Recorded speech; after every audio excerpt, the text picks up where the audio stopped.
I told them I had eaten, but the truth is, I hadn't. I was just too ashamed to say I was hungry. This is the story of a boy who smiled through hunger, who lied to protect his mother, and who discovered that sometimes the smallest act of kindness can save a life.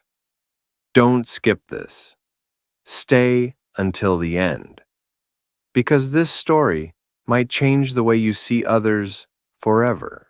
My name's Daniel. I'm not special. I'm not different. I'm just a boy who learned how to smile while being hungry. I was 9 when I realized grown-ups don't always notice when a child is starving.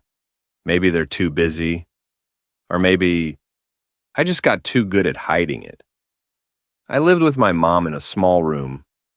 One bed, one chair, one old stove. My dad? He left when I was 4.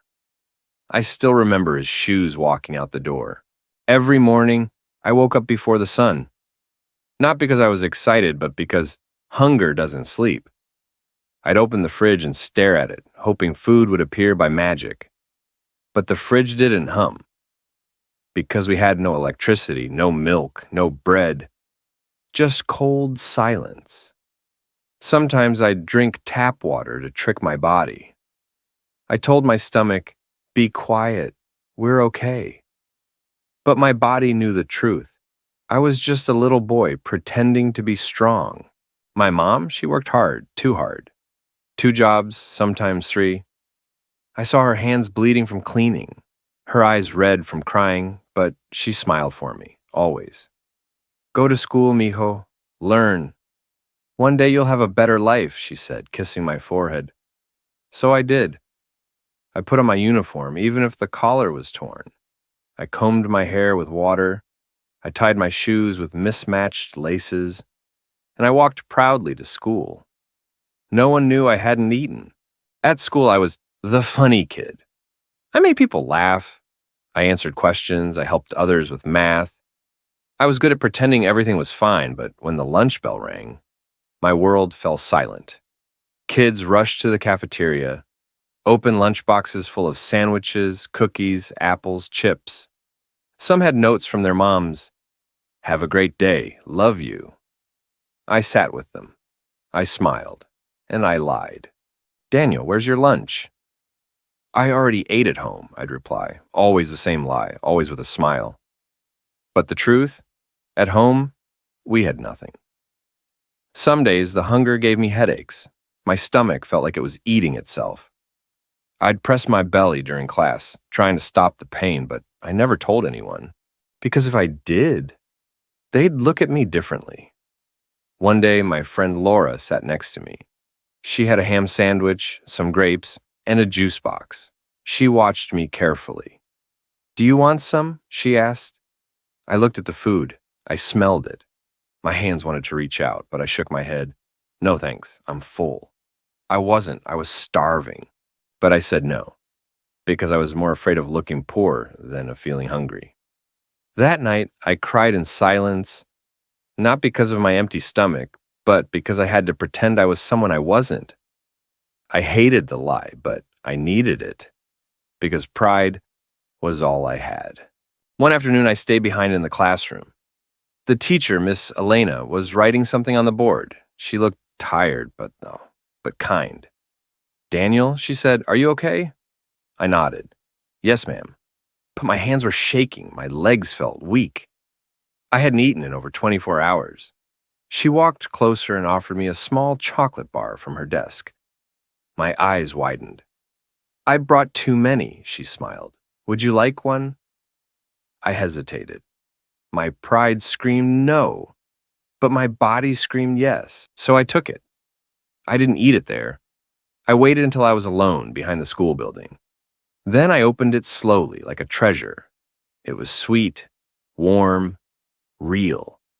For a few seconds, the world made sense. But later that night, guilt hit me. Was I weak? Did I betray myself? Did she pity me? I hated feeling like a beggar. I didn't want anyone's charity. I wanted to be strong. But how strong can a hungry boy really be? The next morning, I tried to be happy again. I told more jokes. I helped the teacher. I copied notes for a classmate who was sick.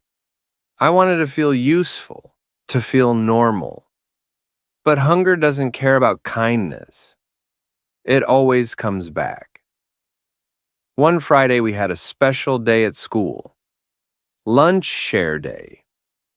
Every student was supposed to bring a little extra to share with friends. My classmates were excited. They brought cupcakes, chips, fruit, soda. The room smelled like a party, but I had nothing to share, not even a piece of bread. So I laughed and said, "Oops, I forgot mine at home." Another lie, another smile. Laura, my friend, sat next to me again. She gave me half of her sandwich without asking. Just like that. I looked at her. "Oh, why?" I asked. She shrugged. "Because I like sitting with you." I almost cried. That was the first time someone gave me something without making me feel small. That night, I told my mom. She hugged me and said, "See? You're loved, even when you have nothing." It hit me. I wasn't invisible, not completely, but still, I didn't tell anyone the full truth. Not the teachers, not my friends, because even if they helped me today, tomorrow I'd still be the poor boy. And I didn't want to be that boy, not forever. So I kept lying. I already ate. I forgot my lunch. I'm not hungry. Lies became my shield, but every lie left a scar. Weeks passed, then months. I got used to pretending, smiling when my stomach screamed, laughing when I felt like crying. I became good at hiding pain, too good. But inside, something was breaking. One day during art class, we were asked to draw our happiest memory. I sat there frozen. What could I draw? I didn't have vacations, no birthday parties, no new toys. Then I remembered one moment. That day, Laura gave me half her sandwich and didn't ask why. So I drew it. 2 kids, 1 sandwich. A little smile. When the teacher saw it, she asked, "Who's that?" I said, "A friend." She smiled. That's a beautiful moment. And for the first time, I didn't feel poor. I felt human. A few days later, something happened. It was raining hard. I arrived at school soaked and shivering. My shoes were full of water. My notebook was wet. Miss Elena took one look at me and said gently, "Daniel, please, come with me." She brought me to the teacher's room, gave me a towel, a dry sweater, hot tea. I started to cry. Not because I was cold, not because I was wet, but because someone saw me, really saw me. I whispered, "I didn't eat today." She nodded slowly. "I know." She didn't ask why. She didn't make me explain. She just listened. Then she said something I will never forget. "You don't have to hide your hunger to be loved." Those words changed me. That night I talked to my mom. We cried together. And for the first time in a long time, we made a plan. We went to a local shelter. They helped us with food for the week. We spoke to a social worker. Mom found a cleaning job. I stayed after school for free lunch. No more lies.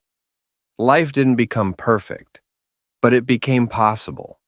And little by little, day by day, my smile became real. Now, when I see kids eating alone, I remember how it felt. And sometimes I sit next to them. I say nothing, just sit, like Laura did for me. Because sometimes kindness doesn't need big words, just a small sandwich and a heart that sees.